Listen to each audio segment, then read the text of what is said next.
once you genuinely sit with me even for a moment, there is no such thing as privacy in your life.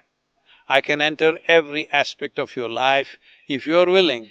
My life is dedicated and devoted to your growth. If you deny me that and prostrate in front of me, it doesn't mean anything. Only when you experience me as something more than just a person, that I truly become your guru.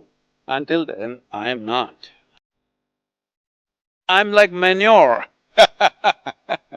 If you sink your roots into me, something wonderful will happen. Just make this the basis of your life. Anyone who truly longs always has access to this energy. When a heart cries out to know, I'm always there. A certain madness of your heart is needed. The instinct of self-preservation must be set aside. Guru is like a doorway. Pass through it and you find reality. In the ultimate sense, I am in the final phase. I can offer you the way that I have found. I am here to guide you so that you don't waste 12 years, but it must be the only thing on your mind, screaming in every cell of your body, what are you ready for?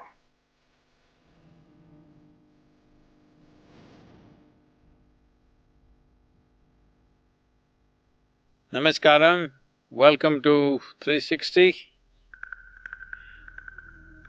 On this day of Ashada Purnami or Adi Purnami as it's known in the south, an important Purnami.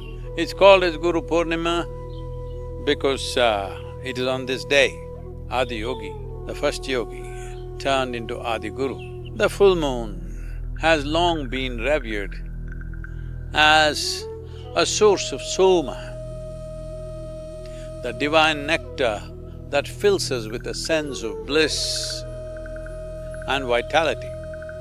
Gazing at the moon during its fullest phase can awaken a deep, intoxicating energy within us, a feeling of exuberance and calm that lifts one's spirits. The moon has always been seen as deeply connected with the mind, and even the modern science suggests that lunar cycle may be influencing sleep, melatonin and serotonin rhythms, which are closely linked with mood and relaxation. Well, that's a follow-up to human experience, but in human experience, if you really absorb the moonbeams, you will see, you will feel totally intoxicated and very exuberantly conscious. On Guru Purnima, this full moon becomes even more significant because it is dedicated to receptivity, grace. So sit quietly, breathe slowly and consciously drink in the moonbeams. Let its cool luminosity enter your system. If you are receptive, the full moon can awaken a quiet exuberance, a sense of being gently intoxicated by life itself. Ashada Purnami or Adi Purnami, which is the first Purnami after summer solstice. But this year, it is the second Purnami after summer solstice, which is the 21st of June, because this year we had a Adhika Masa or a extra month. Because going by the lunar cycles, we are 11 days short compared to the solar calculations of the year. These 11 days are adjusted once in every 3 years, so this is the adjustment year So this is called as Adhika Masa. Adhika Masa is over, now it is Adi or Ashadha Masa, and so the full moon happens to be the second full moon after the summer solstice, and this is Guru Purnima. This day holds special significance as it is on this day Adiyogi, the first of the yogis, chose to become a guru, that means Adi Guru or the first guru. This also marks the beginning of sadhana pada. Around the summer solstice, there is a noticeable shift in the planetary alignment. The sun appears to move southward, making a transition from the peak of outward light and expansion into a period of gradually shortening days and lengthening nights, and a more reflective inward phase of the year. The shift triggers a natural readjustment, not just for yogis, but for all living beings and the very planet. Our bodies instinctively adapt during this time to maintain balance and thrive in harmony with these changes and rhythms. Every form of life on this planet, from plants and insects to birds, animals, even microbes, is essentially solar-powered. The complex chemistry of life here is fueled by solar energy. Without it, life wouldn't be possible. So understanding the current relationship between the sun and the earth and being conscious of the shifts is very important. When the relationship between the sun and the earth changes, we want to flourish as a life. It is best to consciously make a few adjustments. What adjustments? Well, there are many subtle shifts within the body, which your energy body will do by itself. If you're doing your sadhana diligently, it will happen. But one simple thing that you can consciously do in your day-to-day life is, whenever you have to turn around clockwise in this sadhana pada period. But after Makara Sankranti, whenever you want to turn around in anti-clockwise direction.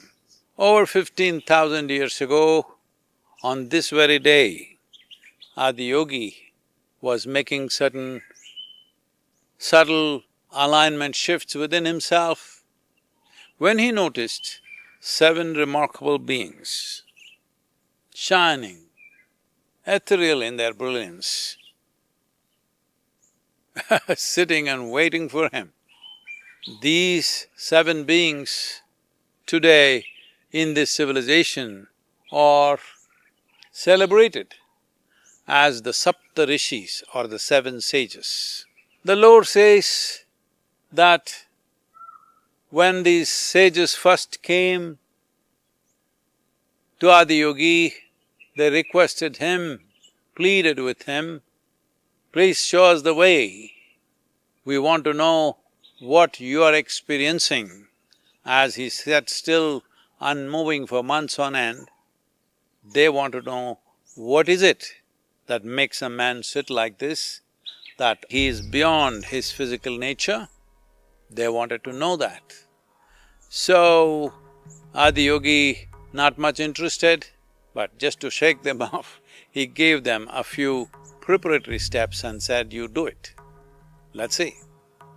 The Lord goes out to say that these people practiced these preparatory steps for 84 years. We do not know how many years, but this is what the Lord says. After 84 years of intense sadhana, obviously if one has to be steadfast for 84 years to a simple practice that is given to them, they clearly had seen or experienced there is something beyond the limitations of who they were.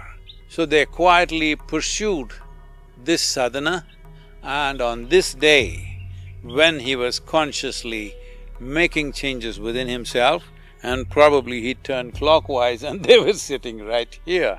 And he saw these seven shining beings, these brilliant beings, he could not ignore them anymore. He had a close look at them and saw these are like seven receptacles willing to receive whatever he's willing to overflow with. So he looked at them closely and then, almost choiceless, he turned into a guru, he himself turned south and came to be known as Dakshinamurti. When he sat as a guru, he is known as Dakshinamurti, and then the exposition of yoga started. And all this happened on the banks of Kanti Sarovar, or today what is known as Kanti Sarovar, Kanti meaning grace. Well, this was one of the places that I trekked to for many years, not knowing why. Beyond Kedar, another 6 to 8 kilometers of trek, you come to this lake. As you must have heard of this, because a few years ago there was a major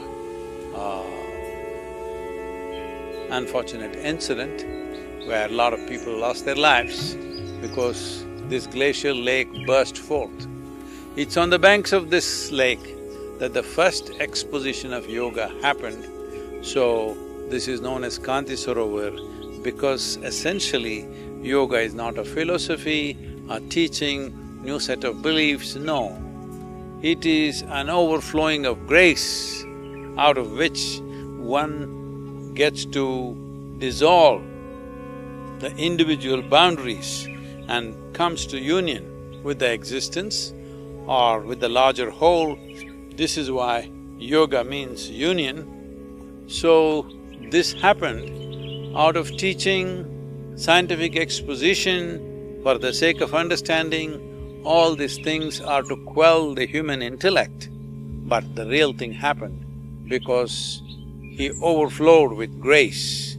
So, the lake itself got the name of Kanti Sarovar. Guru Purnami is a significant day. For one, it is the birth of the first Guru. And why it is significant for humanity? Doesn't matter who you are, where you are, it is significant for you because it is on this day that for the first time a realization to the human beings that if you are willing to strive, you can go beyond all the limitations that are set by nature upon you. The body has its limitations, mind has its limitations, but through the science of yoga and through the grace of the source of creation, we can rise beyond our limitations through a conscious process. Our consciousness is possible to be accessed. The deepest core of who we are, which is the very source of creation, is accessible. This is what the fundamental of Adiyogi's significance is. For the first time, he spoke about how a human being can evolve into higher possibilities. It is not that a higher force should come and pull you up. It is just that if you are willing and willing to strive, you can evolve consciously into the ultimate possibility of what this life can be. As I mentioned earlier, the unique alignment of the sun, the moon and the planet on this day creates a powerful energy that supports spiritual growth. This day is generally considered as a day of grace. Grace is not a sentimental blessing, favor or reward as commonly understood. It is more like an unseen support or an inner lubrication that allows spiritual growth to happen in such a manner that this human mechanism functions friction-free so that it can rise. Even the Saptarishis had to undergo intense sadhana to prepare themselves, but preparation alone was not the final step. Their sadhana made them available. The grace made the leap possible. Many people expect grace to serve their personal plans, but your plans are constantly changing based upon circumstances. What you wanted at 18 may no longer matter at 25. What seemed important at 25 may be forgotten by 30. At every stage of life, you create plans, abandon them and replace them with new ones. Grace isn't about any of these plans that you cooked up in your head. Grace is about aligning you with the deeper possibility, helping life move towards its true fulfillment. Grace is always available, like sunlight, but if the blinds are down, the room stays dark. In the same way, no matter how much grace surrounds us, it can only enter when we become available and receptive. This is why certain occasions like Guru Purnima are considered special. They create natural conditions of alignment for us to turn inward and become receptive. But true receptivity does not mean looking up, waiting to receive. Your effort is to demolish all your efforts. The identities, opinions, fears, preferences, self-defenses, and carefully manage ways of presenting yourself to the world that you have accumulated over time. These may help you manage life on the surface, but inwardly they begin to restrict your inner possibility. Since it's your own effort that built this mess, it is up to you to take it down or take it apart. You can see this very clearly as a child, how bubbly a life you were. So easy it was for you to laugh, sing and dance. Above all, alive. Now, as the mess increases, you become less and less alive, less and less available to grace. Maybe you're less available to sunlight also these days. Every human being, either consciously or unconsciously, creates a certain self-image or a personality shaped by life's patterns and circumstances. For most, it's a patchwork of adaptations to external situations. This image is not the truth of who you are, it's only a construction. This collage of patchwork that you have assembled and call it as myself, to protect this, you'll have to do many things. In doing these many things, you forget who you truly are and what is your full potential.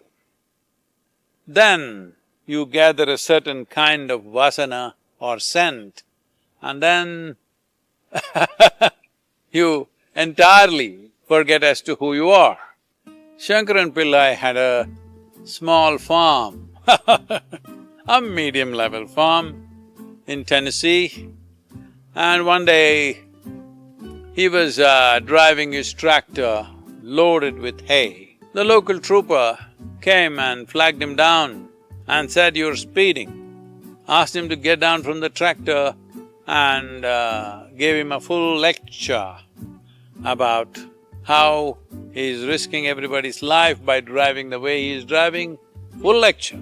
Shankaran Pillai heard everything patiently because there was no other way And then the policeman started writing a ticket. A few flies were buzzing around the policeman's head.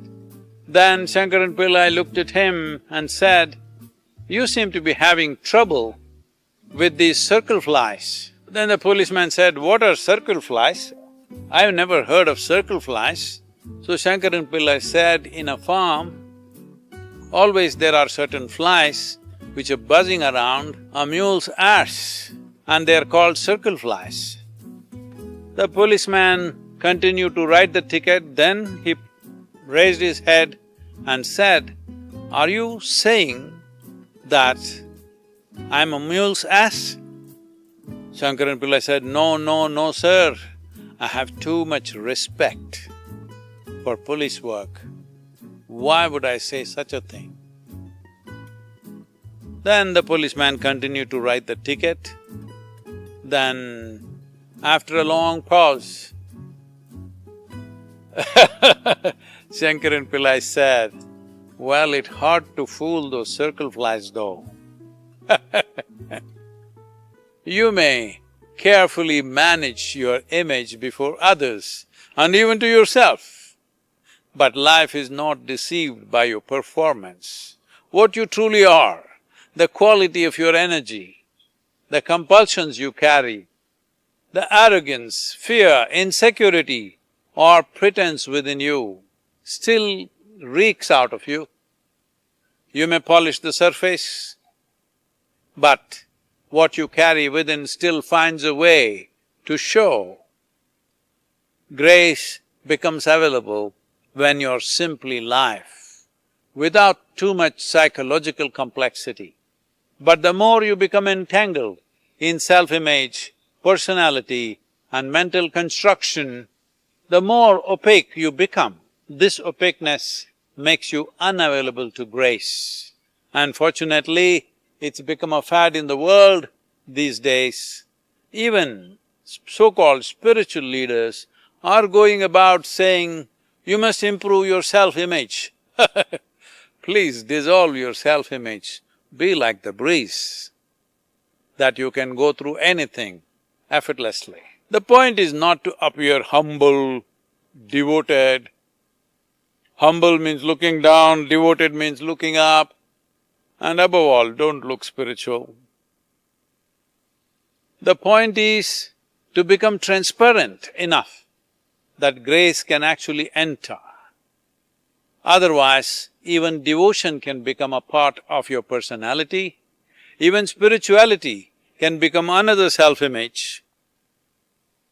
Many of the so-called spiritual people are quite insufferable, aren't they? This is where the Guru becomes essential. The Guru is a living device that helps expose and dismantle these structures and make us receptive to grace. Only when you experience me as something more than just a person, that I truly become your Guru. Until then, I am not. Someone asked me, "Sadhguru, how should we make use of you? Should we worship you every day? Should we chant mantras? Or should we do something holy of that sort?" I said, "You need to understand that I'm like manure." Not pretty, you know. If you sink your roots into me, something wonderful will happen. You will blossom. If you carry manure on your head, you're a bloody fool. Rooting yourself into something means making it the basis of your life. If you want to root yourself, would you like to root yourself into something that is mature or something immature and half-baked? Of course, you want rich, fertile manure. If you have done gardening, you might have made a compost pit. You dump all your garbage in it so that the life in the soil can transform it into rich manure, because you want manure that has been fully baked by life. I don't look pretty but as a life, this is very mature life, far more than you realize. In the ultimate sense, I'm in the final phase. It is as mature as it can get. You don't have to overthink, how do I put my roots into you? Just make this the basis of your life. Then without knowing how or why, you will blossom.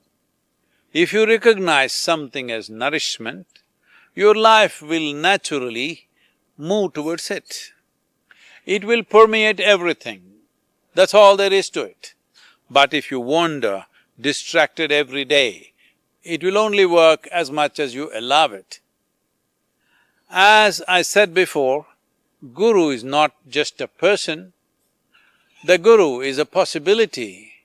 The point of the Guru is not to speak sweetly, comfort you, flatter you, or pipe inanities that make you feel good for a moment. The Guru is not here to decorate your life with nice words.